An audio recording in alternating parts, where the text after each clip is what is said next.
팝업은 윈도우라는 클래스를 베이스 클래스로 사용합니다. 이 윈도우는 다른 컨테이너에 포함되지 않고 직접 사용되는 컨테이너 클래스입니다. 따라서 다른 컨테이너에 붙지 않고도 화면에 나타날 수가 있고 삭제될 때는 직접 개발자가 삭제해줘야 됩니다. 이 윈도우 클래스의 서브 클래스로는 팝업과 메시지 박스, 컨텍스트 메뉴, 타임 피커 등이 있습니다. 그 중에서 팝업은 그림에서 보시는 바와 같이 화면의 일부분을 커버하는 윈도우로 화면 센터에 위치하는 모달 윈도우입니다. 팝업을 만드는 과정에 대해서 알아보겠습니다.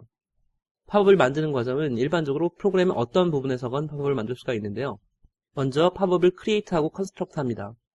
이후에 팝업의 타이틀을 세팅하고 팝업에 다른 추가적인 컨트롤들을 애드할 수 있습니다. 대부분의 경우에 팝업은 OK나 캔슬 버튼 같은 간단한 버튼을 가지고 있는 것이 일반적이기 때문에 이와 같은 컨트롤들을 크리에이트하고 리스너를 달고 팝업에 애드하는 과정을 거칩니다. 그리고 팝업이 화면에 나타나게 하기 위해서 팝업을 쇼하는 과정이 필요합니다. 이런 과정을 거치면 팝업이 화면에 나타나게 되는데요. 말씀드린 것 같이 팝업은 모달 윈도우이기 때문에 화면의 다른 부분에서는 입력을 받을 수가 없습니다. 따라서 팝업 위에 있는 컨트롤들을 이용해서 팝업을 지워줘야 하는데요.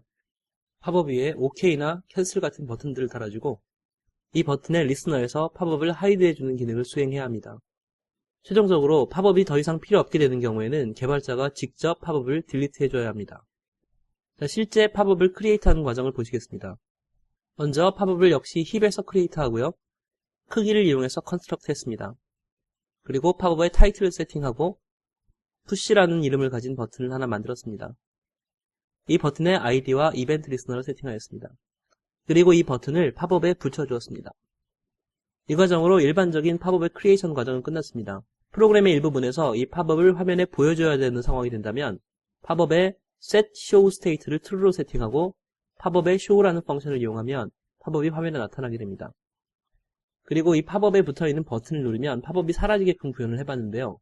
해당 버튼이 눌리게 되면 팝업의 show state를 false로 세팅하고 팝업 밑에 깔려있던 폼을 draw하고 show하는 과정을 통해서 팝업을 화면에서 사라지게 할 수 있습니다. 마지막으로 더 이상 팝업이 사용될 필요가 없는 경우에는 delete 명령을 통해서 팝업을 explicit하게 삭제해 줘야 합니다. 자, 이번 강의에서는 바다 UI 프레임워크에서 프레임과 폼의 역할을 알아보았습니다. 그리고 바다에서 이벤트를 핸들링하기 위한 개념인 리스너 인터페이스에 대해서 알아보았습니다. 특히 모든 컨트롤들이 포커스, 터치, 키, 드래그 앤 드롭 같은 이벤트를 처리하고 있음을 확인하였고요. 각각 컨트롤마다 스페시픽한 이벤트 리스너가 필요하다는 것을 보았습니다. 그리고 실제 예로 리스트와 팝업을 보았는데요.